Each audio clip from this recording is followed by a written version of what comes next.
You know, when everybody's seeing my account information and nothing like that. So there you go.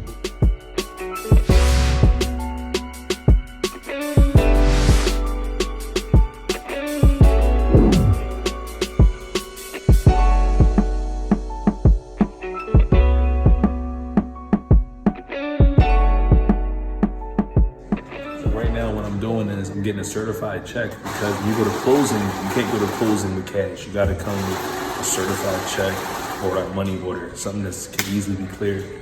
And you have to get it made out to either the title company or directly to the seller.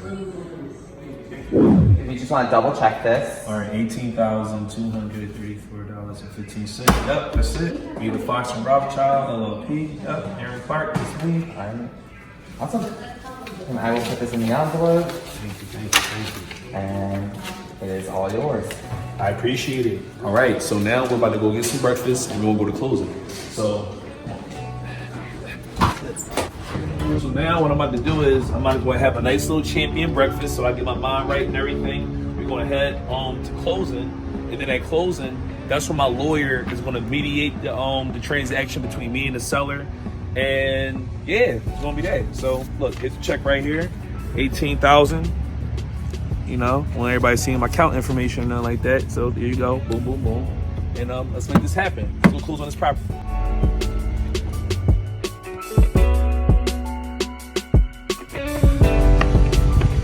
So like I said, before you close on the property, you always want to do one last walkthrough, because I can walk. This could be. It could be, the roof could be caved in. It could be a homeless person living in here. You need to know all these things before you go to closing. Right? So, a few things about this property, right? So, this room's in pretty good shape. Don't really need too much work. Floors need to just be real reglazed a little bit. So what I plan on doing is, I'm planning on knocking down all this because this is unnecessary. I want to knock down this wall, get rid of all this, make this one open kitchen. Now here's the doozy right here. Come here. You see this? All this has to be demolished. All this has to be demolished because this wall is buckling. This is where majority of the rehab is going to come from, and that's why I was able to get the property so cheap. I'm actually about to go to the closing table with only about $18,000, and then I was able to work out a seller's financing deal where I just make a few payments until I'm done rehabbing the house. When I'm done rehabbing the house, I go back to the bank, I do something called a cash out refinance, and then it's going to pay off the previous seller. It's going to pay back all the rehabs that I did, and I'm going to walk away with a check. So let me show you guys the rest of the house. So pretty much everywhere right here is going to be demolished. We're going to open this up, and instead of the kitchen being right here, we're going to push the kitchen this way. So I'm going to have to hire an architect to come here to draw up the plans so it can get approved by the city to get the permits. Follow me. Bathroom is in good shape, but it needs to be updated. So we're going to put about maybe $3,000 to $5,000 worth of work in here. As you see in here too, don't need too much work. Just gotta do some sheetrock up there. We're gonna do some roof work. We want to replace the roof, but that's not gonna be too much. Now, I was going to turn this into another bedroom, but since the basement downstairs is already finished, I have two things I can do. I can make this like an outside deck, or I can just get rid of this and then just leave this open, which is what I want to do. Because this is a rental. Rentals, you don't want to spend more money than you have to, but you still want to do a good enough job where you can get the most value out of the house. So, the house pretty much, so look, you can probably see it better from here. So all of this is being demolished. From top all the way down. All that's being demolished.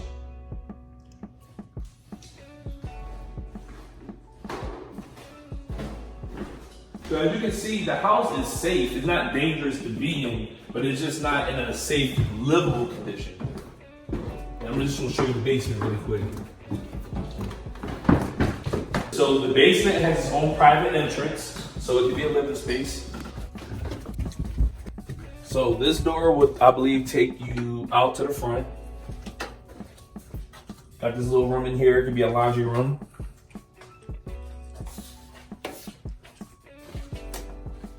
This right here could be a man cave.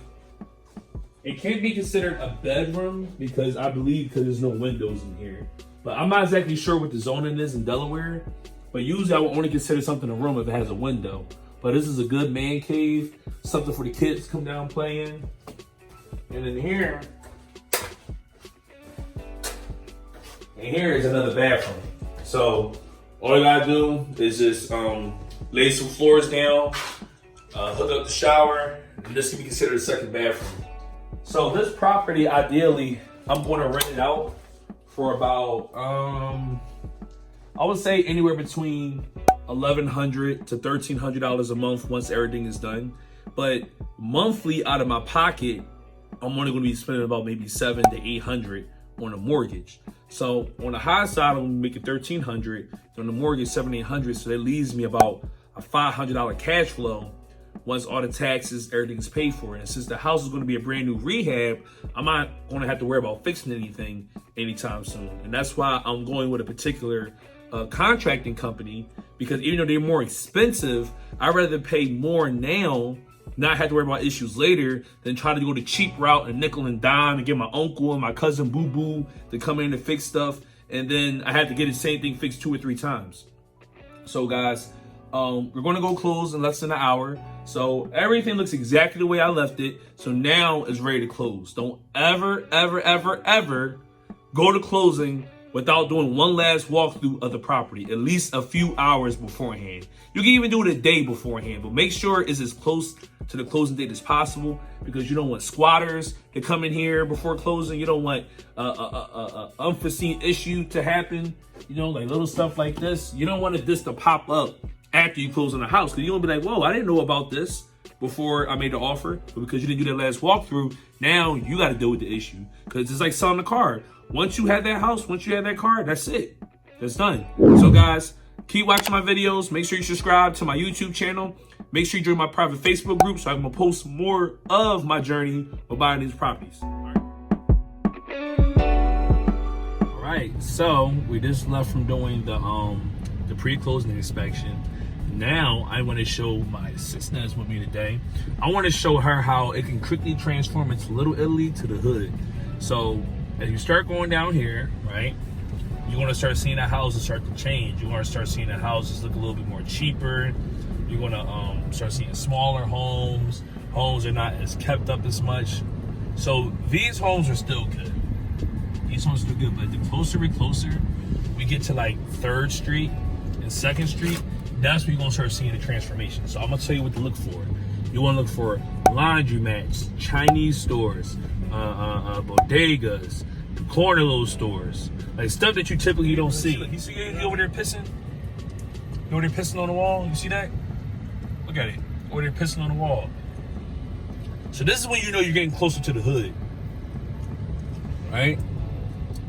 So look, there you go, little corner store bodega. Look, little family health cares, the little clinics. Look, laundromat. Look at that, Chinese store. So pretty much once you cross over here, that's when the home values start to drop. So where I bought my property at, I bought it right at the right spot where is far enough away from the hood to get the prices that I want, but it's close enough in the area that I want to be in, so people will actually want to live there. So look at the differences. So out here, you're going to see drug addicts, you're going to see drug dealers standing on the corner. Look, cops locking people up, liquor stores. Look at that. We didn't see no cops when we just said. Now you come over here, you see cops. Look at it, abandoned houses. Now, this area could still be a good buy and hold, but just understand you're not going to attract the best tenants because of the people that's in the neighborhood. You know, people would take a shitty house in a good neighborhood over a good house in a bad neighborhood. Look at this, 2 abandoned houses over there. But this also creates opportunity, because where these houses might scare one investor, you might look at it as an opportunity. So this area, I would Section 8 all day. See, look, you see cars with rims on it. That's how you know. That's how you know. Now, I was still buying this area, but I'll just have to change my expectations around a little bit. This area, I'll try to get like a Section 8 person, a family, with a Dollar General. Look at that trash just sitting outside. The house is not really in good condition. So this is what I do when I'm driving for dollars. Driving for dollars is when I'm looking for abandoned houses. I'm looking for houses not being taken care of. So then I can hop out, get their information, and make them an offer on their property. Now, will everyone let me buy their house? No, but what matters is me doing this every day or as consistently as possible. So when I do find someone that want to sell their house, I'm able to pounce right on it.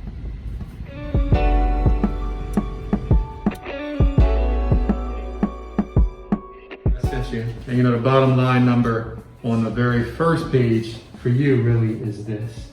I'm sorry, that's the second page. It's the first page. The bottom line really for you is that. That's how much, you know, you had to bring today. So that's really it. And I think that's Jersey, yes. All right, get the show on the road, man. Looks like everybody's here. Yeah. The whole gang is here, and we got a witness, so we ready to go. Uh-huh. So Jersey, what I put right there and what Aaron has a copy of as well is the settlement sheet.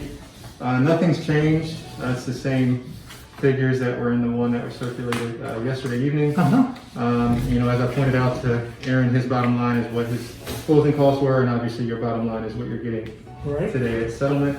If everyone's comfortable, I think, Aaron, you're good. Yeah. Jersey, I give you a moment to take a look and make sure you're comfortable with everything, and then we can start the signing process. So Jersey, we all set on your end? I think so. Okay, very good. So what we'll do now, You need a driver's license? yes I do, and I'll take yours as well, Aaron. Thank you, sir. I'll go ahead. Thank you, Jersey. I'll return these momentarily. Jersey, on your end, there are a couple of extra forms here. Yeah. I'm gonna stick those in a stack there. What we'll do with the page 4 is I'll have you start with that. Aaron, you'll start where it says Ameria Holdings and Management LLC. Okay. And what you'll do, when you sign it, sign your name as authorized member, managing member. So I can put Aaron Clark, officer? Put more than officer, put authorized signatory or authorized Authorized member, agent. Authorized agent. Any number of those are fine. So sign authorized agent. Right, Aaron Clark as authorized agent. That's You want to sign in print? No, just sign it. Okay. And you can put the as authorized agent in print. Like your name is signed, but as authorized agent is in print.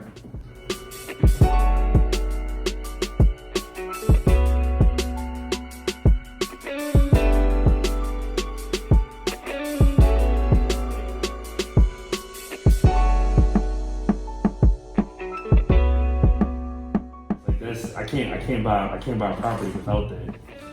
I'll always get title insurance.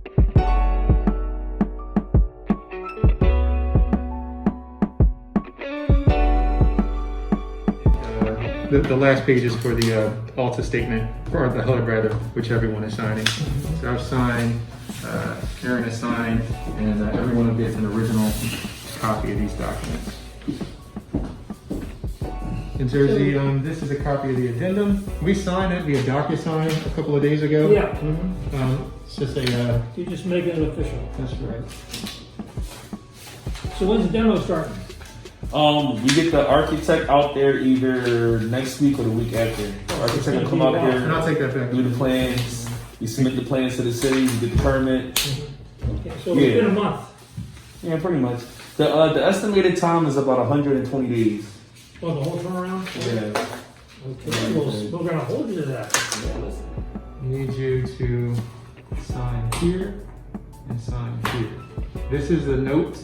So in the note, you're signing on behalf of your LLC and as an individual. You're both on the note. So you sign So don't here. put as authorized agents. Nope, because I already hooked it up on there, so I kept it easy for you. So all you gotta do is just sign your name there, and then just sign your name again there. Okay. And then individual class again on behalf of the LLC. Okay, looks great. Okay. Okay. Okay. All right. Yep, we're all good.